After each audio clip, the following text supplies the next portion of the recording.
Jadi dalam fikih dakwah itu kan ada fikul ahkam, fikul dakwah. Sebetulnya itu gampang sekali kalau kita insaf.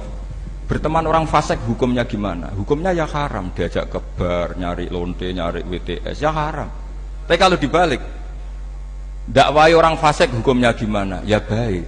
Bisa dakwah kalau berteman. Tapi bertemannya kemana ya? Jangan pas ke sana. Artinya gini, kalau ada ulama bilang nggak apa-apa berteman sama orang fasik, berteman yang proses dakwah. Haram berkawan orang fasik pas acara di bar. Itu bukan pertentangan, perbedaan. Saya berkali-kali bilang di pondok mana saja, karena tag itu mudawan dan musalsal. Di kitab Khilyatul Auliya, itu kitab kesayangan Imam Ghazali. Beliau sampai alim gitu, termasuk barokahnya kitab Khilyatul Auliya wa Tabaqatul Asfiya, karangannya Abu Nu'aim al-Asfihani. Itu yang meriwayatkan itu diantaranya siapa? Meriwayatkan dawuhnya Sufyan bin Uyainah, gurunya Imam Syafi'i. Itu beliau cerita, Nabi Yahya tanya, kampung sini orang baik itu siapa saja? Kalau Nabi Isa tanya, kampung sini yang paling fasik siapa? Akhirnya Nabi Yahya tanya ke Isa, kenapa kamu selalu tanya orang fasik di mana?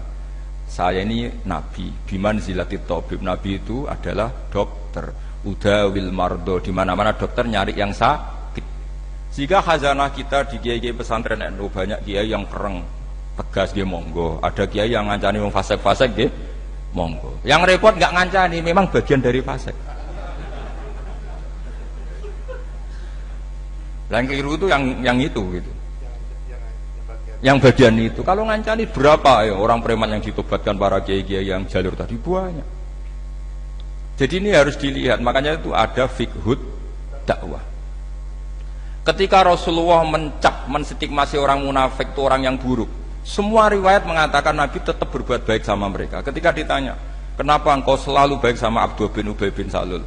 Karena kata Nabi, saya menghormati keluarganya. Itu gara-gara Nabi mau datang menyolati Abdullah bin Ubay bin Salul, itu keluarganya menjadi Islam gila itu ribuan. Karena betapa baiknya Rasulullah yang jenenge Muhammad, orang seburuk itu masih beliau datang. Nah ketika beliau datang, ini konteksnya apa coba?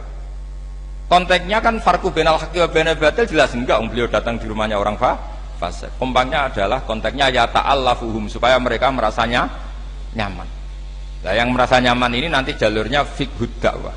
Makanya ada fiqhud dakwah, ada fiqhul ahkam. Ya gampang saja caranya tadi, milah-milah tadi.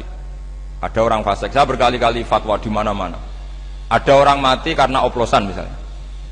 Kiai-kiai itu sebaiknya harus separuh datang, separuh enggak. Kalau semuanya datang nanti dikira matinya kayak matinya wali, karena semua kiai datang. Tapi kalau kiai ini tidak datang, kadang seorang yang mati oplosan itu ibunya mukminah, solihah, kadang ikut jamaah majelis taklim, bapaknya juga soleh, keluarga besarnya soleh. Kalau tidak datang, lalu kita tidak menghormati keluarganya. Akhirnya kiai-kiai dicapelek. Terus yang ngurus jenazah orang fasik juga. Akhirnya didusi beara, terus diadep nongetan.